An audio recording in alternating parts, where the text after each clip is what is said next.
ન્યાયાધીશ અમેરિકાએ ઘૂસણખોરોને ડિપોર્ટ કરતા ગુજરાતના કબૂતરબાજો અંડરગ્રાઉન્ડ થઈ ચૂક્યા છે। ડિપોર્ટ કરાયેલા લોકોની પૂછપરછમાં નામ સામે આવવાની આશંકાથી દોડધામ।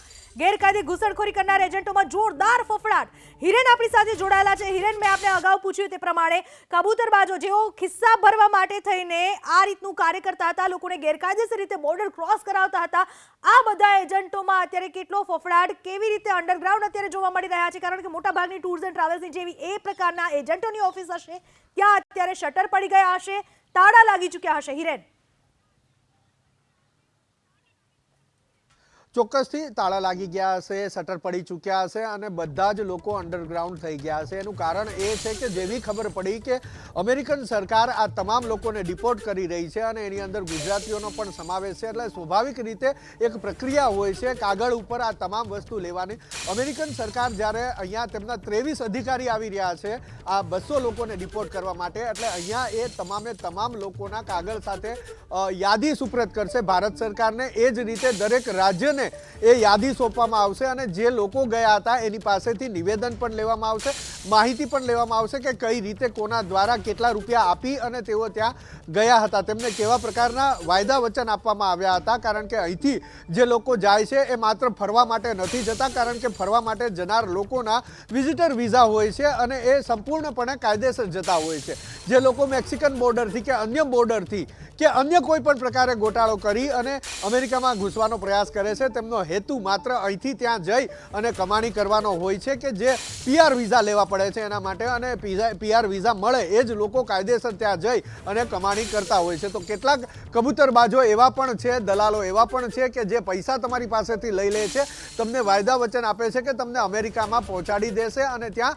તમે જોબ પણ કરી શકશો અથવા તો નોકરી વ્યવસાય પણ કરી શકશો। તો આવા તમામ લોકો અત્યારે અંડરગ્રાઉન્ડ થઈ ગયા છે, કારણ કે જેવા આ 33 લોકોની યાદી બહાર આવી છે એ જ રીતે 33 લોકોનું ઇન્ટ્રોગ્રેશન પણ થશે, તેમના નિવેદન પણ લેવાશે કે કોના દ્વારા કઈ તારીખે તેમણે કોને કેટલા રૂપિયા આપ્યા હતા અને કઈ તારીખે એવો અહીંથી એટલે કે ગુજરાતથી દિલ્હીથી પછી અબુધાબી પણ ગયા હોય। આ એક રૂટ છે કે જ્યાં મિડલ ઇસ્ટમાંથી જઈ અને અમેરિકા મેક્સિકોની બોર્ડર દ્વારા અમેરિકામાં પહોંચવાનો એક સરળ રસ્તો આ ઘૂસણખોરી જે લોકો કરાવતા હોય છે એ અપનાવતા હોય છે। એટલે આ તમામ લોકોના નામ બહાર આવશે અને એ નામ બહાર આવશે એ જ ગર્ભિત ભયના કારણે અત્યારે આ દલાલો કે જે કબૂતરબાજો છે તેમનામાં ભય ફેલાયો છે, ફફડાટ ફેલાયો છે અને આવા તમામ લોકો અંડરગ્રાઉન્ડ થઈ ચૂક્યા છે। હિરેન, ક્યાંક ને ક્યાંક જે લોકોનો પરદેશ પ્રત્યેનો પ્રેમ જોવા મળે છે એ લોકો પણ અત્યારે જતા ડરશે, કારણ કે હજુ તમને મને બધાને યાદ છે ડીંગુચા પરિવાર જે બોર્ડર ક્રોસ કરતી વખતે ઠંડીમાં ઠૂંઠવાઈને કારણે પરિવાર આખો મોતને ભેટ્યો હતો।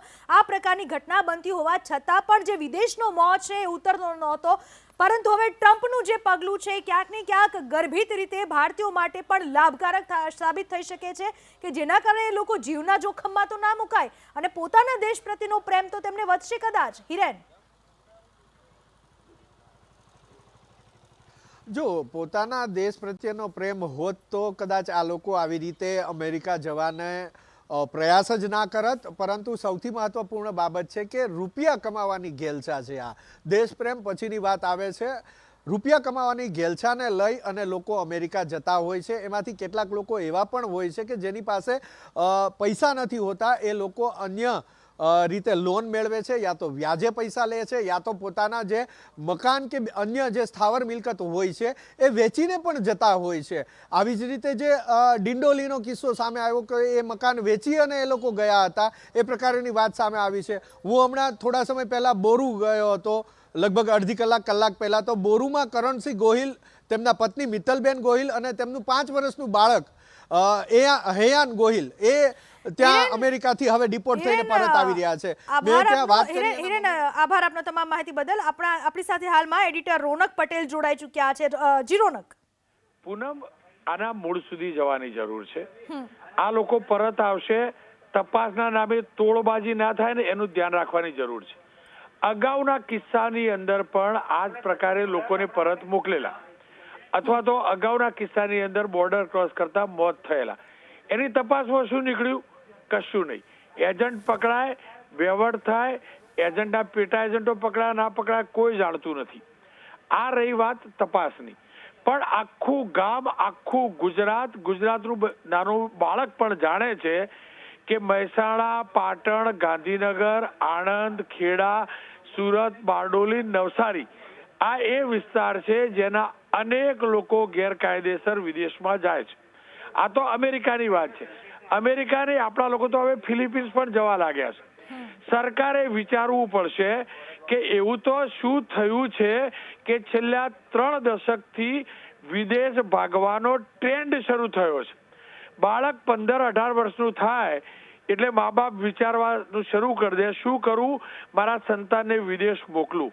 નીતિન પટેલ તમને તમામને યાદ હશે 2 કે 3 વર્ષ અગાઉ બોલેલા કે નોકરી રોજગાર નથી મળતા એટલે લોકો રોજગારની શોધમાં જાય છે. ગઈકાલ પરમ દિવસે પણ કડીમાં નીતિન પટેલ આ વિશે જ બોલ્યા હતા. હું ફરીથી કહું છું, બધો વિકાસ થયો છે, સર્વાંગી વિકાસ થયો છે, તો સરકારે વિચારવું પડશે મારા દેશમાં, મારા પ્રદેશમાં એવું તો શું કમી છે, અથવા તો આપણા માનસમાં એવી શું કમી આવી ગઈ છે, વિચારસરણીમાં એવી શું આપણા પ્રદેશ માટેનો લગાવ ઓછો થયો છે કે લોકો વિદેશ ભાગે છે.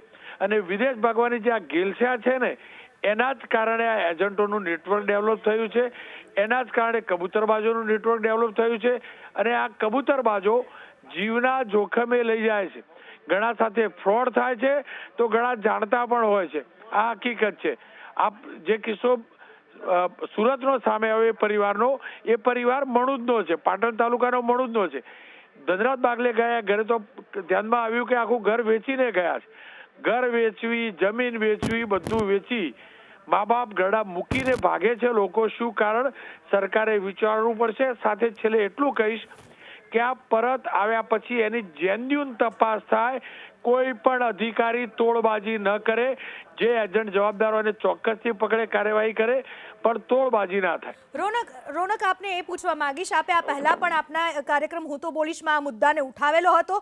આપને બહુ સારી રીતે ખબર છે. આપે જે એજન્ટની વાત કરી, પણ ક્યાંક ને ક્યાંક એવું લાગે ખરા કે આ એજન્ટ લેવલનું માત્ર ના હોઈ શકે, ક્યાંક ને ક્યાંક ઊંચા માથાઓ પણ એની સાથે જોડાયેલા હોય તો જ એજન્ટનું આટલું બધું આટલા સમયથી ચાલી શકતું હશે. એ બાબતને લઈને શું કહેશો રોનક? આની અંદર કોઈ વિદેશ મંત્રાલયનું કે એવું કોઈ ઊંચું માથું નથી હોતું. એક સુઆયોજિત નેટવર્ક છે. એ નેટવર્ક દુબઈમાં પણ છે, એ નેટવર્ક કેનેડામાં પણ છે, એ નેટવર્ક બોર્ડર ઉપર, મેક્સિકન બોર્ડર પર પણ છે, અને અમેરિકામાં છે. આખું નેટવર્ક ચાલે છે. એજન્ટોના સાંઠગાંઠ ચોક્કસથી સ્થાનિક પોલીસ પાસે જોડે હોઈ શકે, કારણ કે પોલીસનું આઈબી છે, આઈબી તો જાણતું જ કયા કયા એજન્ટ છે. સાથે જ એરપોર્ટના ઇમિગ્રેશનનું સેટિંગ હોય છે. આખું સેટિંગનું નેટવર્ક છે, પણ કોઈ પોલિટિકલ નેટવર્ક નથી હોતું, તે હકીકત છે. જી રોનક, આભાર આપનો તમામ માહિતી બદલ, વાત કરવા બદલ.